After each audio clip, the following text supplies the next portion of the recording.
தமிழ்நாட்டில் தயாரிக்கப்பட்ட மஹிந்திரா நிறுவனத்தின் புதிய மின்சார கார்களின் சோதனை ஓட்டத்தை முதலமைச்சர் மு.க.ஸ்டாலின் தொடங்கி வைத்தார்.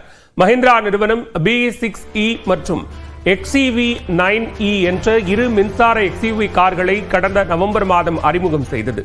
செங்கல்பட்டு மாவட்டத்தில் உள்ள மஹிந்திரா நிறுவனத்தின் ஆலையில் இந்த கார்கள் தயாரிக்கப்பட்டன. இந்நிலையில் சென்னை தலைமைச் செயலகத்தில் நடைபெற்ற நிகழ்ச்சியில் மஹிந்திரா நிறுவனத்தின் மின்சார கார்களை வாடிக்கையாளர்களின் சோதனை ஓட்டத்திற்காக முதலமைச்சர் மு.க.ஸ்டாலின் கொடியசைத்து தொடங்கி வைத்தார். தொடர்ந்து அந்த காரினுள் அமர்ந்தும் பார்த்தார். அப்போது காரில் உள்ள தொழில்நுட்பங்கள் குறித்து முதலமைச்சருக்கு அமைச்சர் TRB ராஜா விளக்கினார். மேலும் மின்சார கார் தானாக பார்க் ஆனதை பார்த்து முதலமைச்சர் பிரமித்தார்.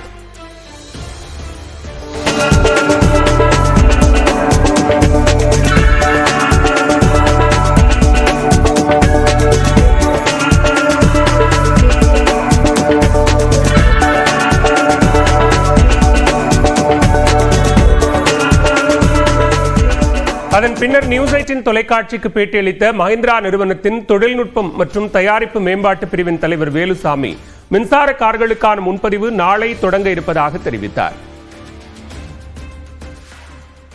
தமிழ்நாட்டில் பண்ணது இந்த வண்டி பார்க்கணும்னு சொல்லியிருந்தாரு. அதே மாதிரி நாங்கள் நாளைக்கு டெஸ்ட் ட்ரைவ் பண்ணுறோம். சார் கையில் கொடுத்து வாழ்த்துக்கள், பொங்கல் வாழ்த்து சொல்லிட்டு இந்த வண்டி பார்க்கணுன்னாரு உள்ள. கஸ்டமர் டிரைவ் நாளையிலிருந்து டீலர்ஷிப்பில்.